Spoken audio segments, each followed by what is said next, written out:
لا الہ الا اللہ پڑھ لا الہ الا اللہ۔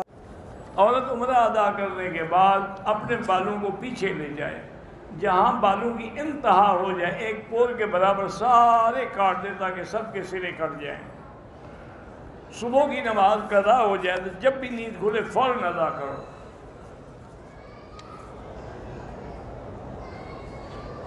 لیکوریا کی تکلیف ہے، اللہ شفائے کاملہ عطا فرمائے۔ آج کل تو بڑے بڑے دوا آ گئے ہیں جس سے وہ لیکوریا فوراً ٹھیک ہو جاتا ہے۔ دل کی تکلیف کے لیے بھی سینکڑوں علاج ہیں، ورنہ بہرحال زمزم بھی ہیں۔ ماموں بیمار ہیں، کینسر ہے تو لیس لہا من دون اللہ کاشفا۔ سنت مؤکدہ غیر مؤکدہ پڑھنے میں کوئی فرق نہیں ہوتا۔ اگر احرام باندھا ہوا تھا، رات کو مکے میں پہنچے، سو گئے، صبح اٹھ کے عمرہ کیا، کوئی بات نہیں۔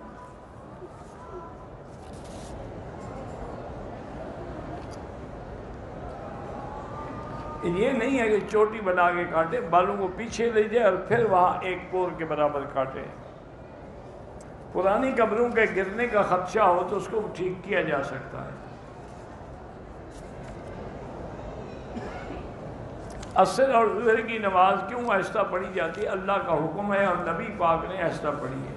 دوسری بات یہ ہے کہ اللہ اپنے بندوں کو سمجھاتے ہیں کہ تم زور سے بولو یا آہستہ، میں جانتا ہوں، سنتا ہوں، واللہ اعلم۔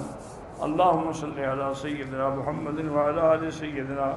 ماہ ناز نام کی لڑکی ہے، پتہ نہیں کیا ہے، معذور ہے، اللہ شفا دے۔ نماز میں شیطانی وسوسے آتے آنے دیں، ان کو کوئی فرق نہیں پڑتا۔ مدینہ پاک میں ادب سے جائیں، ادب سے صلاۃ والسلام پڑھیں۔ اگر عمرے کے بعد حل کرنے سے پہلے نہا سکتے ہیں، ہاں نہا سکتے ہیں۔ شوگر کے علاج وہی ہے کہ اپنا زیتون کا تیل پیا کریں۔ میری بیوی بد زبان ہے، اللہ اس کو ہدایت دے۔ شب برات میں کوئی صحیح حدیث مبارک میں یہ ثابت نہیں ہے کہ فلاں عبادت کی جائے یا 15 کا روزہ رکھا جائے یا اسی رات کو لیلۃ مبارکہ جو قرآن میں ہے وہ سمجھا جائے کہ اس میں رزق تقسیم ہوتا ہے اور لکھا جاتا ہے۔ یہ تو لیلۃ القدر کے خصائص ہیں، لیکن بہت سارے علماء، محدثین، مجتہدین، اولیاء اللہ بہرحال اس رات میں خصوصی طور پہ عبادت کرتے ہیں۔ آپ بھی کریں، عمرہ کریں، طواف کریں، صفا نفل پڑھیں، قرآن پڑھیں، لیکن یہ رکھنا کہ اس میں سب کچھ تقسیم ہو رہا ہے اور یہ اللہ کا حکم ہی یہ نہیں۔